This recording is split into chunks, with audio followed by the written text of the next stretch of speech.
Be the director. Wait, is that what it is? It's recording. Does it have a zoom?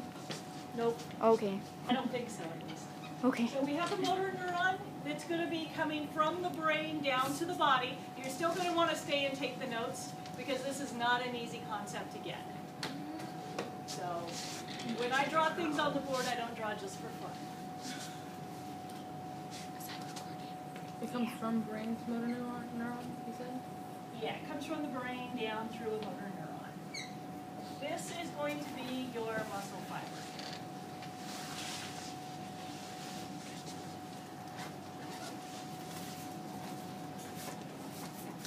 On your muscle fiber, you've got a special area that is going to communicate and connect with the motor neuron. And it's going to be right here. We call it the motor endpoint. What is that? It's going to be the special surface on the muscle cell's membrane that will be designed to communicate with the motor neuron.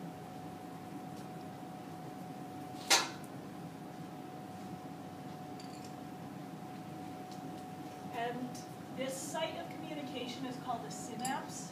So this little space in here is your synaptic cleft.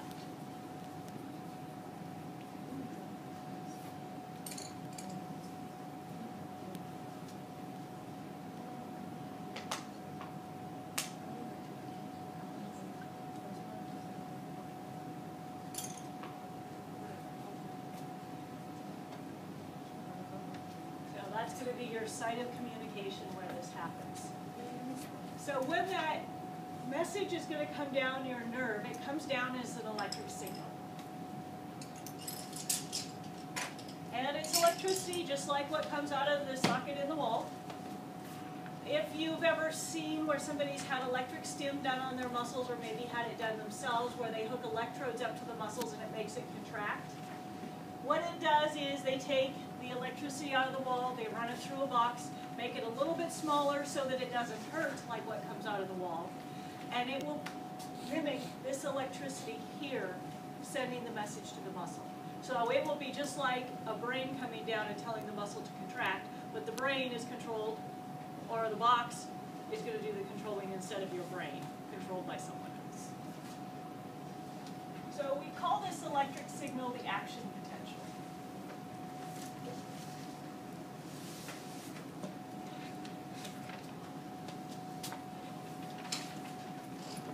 One of the things we know is electricity has to have something conductive. It doesn't just jump over spaces. So if I put my finger here, I'm not actually touching where the electricity is in the wall. You would have to stick something inside there to do it. It's not going to jump over the space. And it's not going to jump over the space here either. So when it gets down here, we have to change it from being electricity into being a chemical which can cross the space.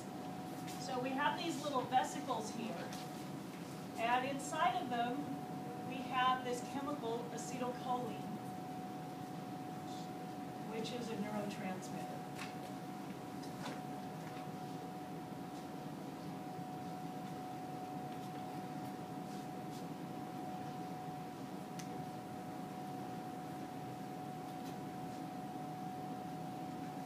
And a neurotransmitter is just a chemical that the nervous system uses to communicate. So what it's going to do is the electricity comes down and tells this to get released into the cleft, and it will then bind onto the motor endpoint.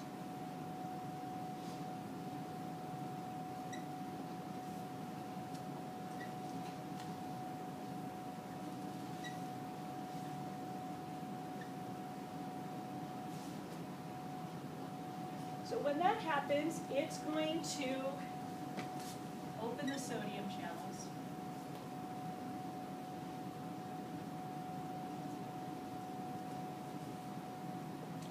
So this Na+ is the sodium ion.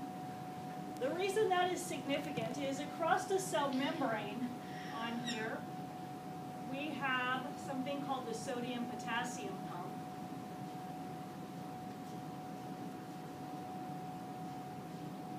That is going to separate sodium and potassium. So if you have things separated across the membrane, they naturally want to come together. And when you open the channel, they get to come together. So it's kind of like if you take two schools and you put all the boys in one school, all the girls in the other school, and you lock them up like that all day long, and then in the evening you open the doors, they're going to come together. And that's what will happen here, is these are going to come together.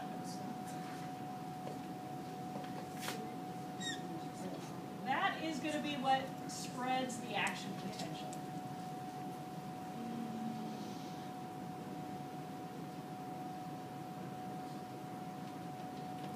So an action potential is electricity. Electricity is moving charges. And these are charged. So when they move, it spreads the electricity. So the moving charges? So if you were to sweat a whole bunch and lose a whole bunch of sodium and potassium, it could potentially affect your neuromuscular junction in there, and can be one of the things that will cause muscle fatigue and muscle cramping. So when you spread the action potential like that, it's going to trigger the release of calcium.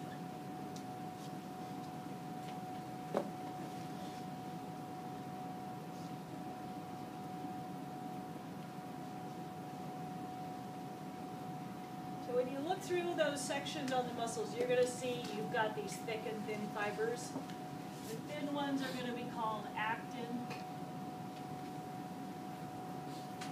You're going to have these thick golf club shaped ones, myosin.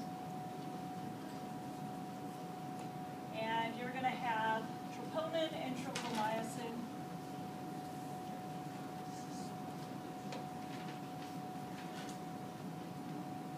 That will end up blocking what we call the myosin binding sites. So when calcium is released, it will be used to expose the myosin binding sites.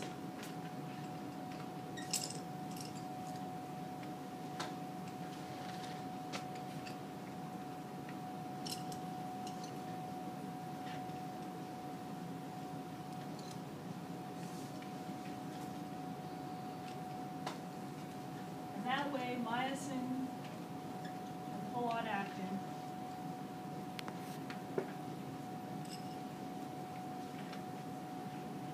Shorten the muscle.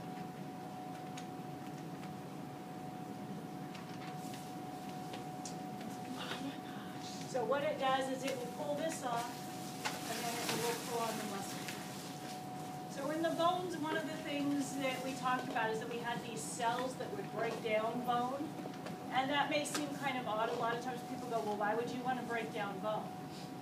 If you don't have enough calcium in your bloodstream, you're not going to be able to have your muscles contract. So your body will choose to take it from your bones and make your bones weaker so that you can still have your muscles contract, which is going to include your heart and your diaphragm that allows you to breathe. You can live with broken bones. You can't live without your heart beating or without breathing. So the body will automatically prioritize that. So you can stop the recording.